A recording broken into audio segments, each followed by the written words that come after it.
في السماوات وما في الأرض من ذا الذي يشفع عنده إلا بإذنه يعلم ما بين أيديهم وما خلفهم ولا يحيطون بشيء من علمه إلا بما شاء.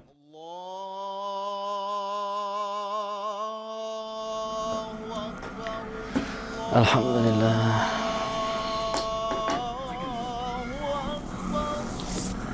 Yan, ya udah azan ya, ya, Yusuf ya. Ya. Ya. Gampang, kan corona di rumah aja kan kita? Iya, fokus dulu ya. Sebentar, coba di-pause Bentar. dulu. Udah azan nih, kita harus ke masjid ya. Yuk, yuk.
Mau nanya, tadi kan kita sholat di masjid ya? Iya. Itu kan jaraknya kan renggang-renggang. Kev tuh gimana tuh? Anak rada nggak seret. Iya, emang Urusan. kan kita kalau sholat tuh orang-orang suka dengar kan dari makmum ya, dari imam. Sawu sufufakum Iya. fa inna tasfiyatas sufuf min tamamis shalah. Rapatkan dan luruskan barisannya karena kesempurnaan saf itu sebagai dari kesempurnaan sholat. Tapi kan ya subhanallah ya musibah akhir zaman ini nih itu apa corona. Dan salah satu penyebarannya tuh yang menurut ahlinya itu kalau kita berdekatan satu sama yang lain. Baik aktivitas kita biasa, begitupun juga dalam ibadah khususnya kan sholat ya. Gitu, dan sholat akhirnya banyak tuh di masjid-masjid yang sudah membuka, apalagi sekarang kan ada masa transisi pemerintah. Jadi dikasih seperti tanda. Ya, berapa tadi ya kurang lebih tuh? 90 meter lah kurang lebih. Iya, ya. kurang lebih. Satu sejadah lah ya. Iya, Satu- dikasih kan XX gitu. Nah, masalah ini jadi banyak perbedaan ya. Iya. Ada yang bilang bahwa apa namanya kesempurnaan saf ini atau rapat dan barisnya saf yaitu salah satu syarat sahnya sholat. Ya, jadi kalau yang nggak apa namanya nggak rapat, nggak lurus, itu sholatnya tidak sah atau tidak batal lah gitu intinya.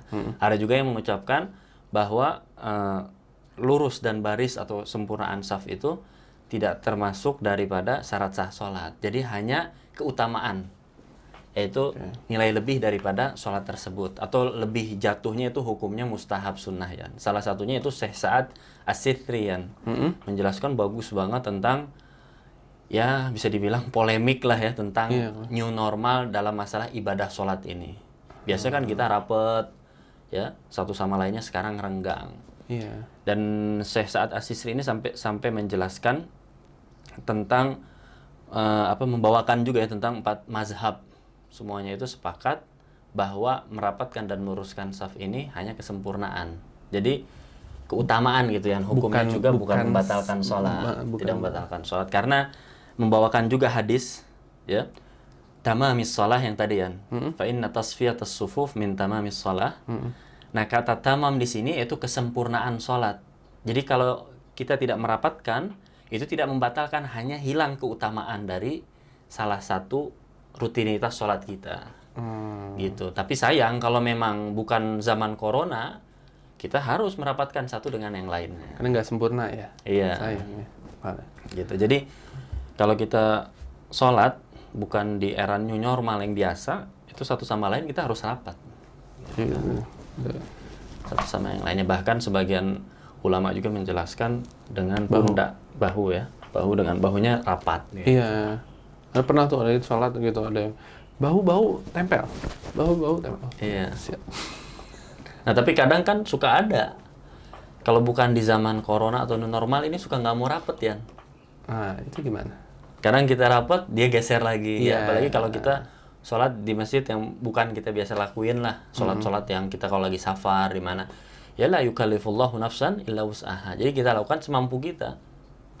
Kalau kita rapetin sekali dianya ngegeser, ya udah kita jangan sampai terus sampai akhirnya jadi akhirnya kita banyak gerak, takut membatalkan sholat kita ataupun juga mengganggu orang yang lagi sholat. Karena kembali lagi ke tadian bahwa meluruskan dan merapatkan saf itu tidak membatalkan sholat, tapi mendapatkan nilai lebih atau keutamaan. Nah, berarti kitanya sempurna nggak kan? Kita udah berarti kan harus kita kan renggang sama dia. Ya, Jadi Allah alam, yang penting kita sudah usaha ikhtiar maksimal, kita serahin sama Allah karena Allah yang memutuskannya. Wallahu a'lam. Wallahu a'lam. Nah, itu kan tadi di masjid, Ab. Iya. Kalau yang di rumah gimana? Masalah pandemi sekarang nih.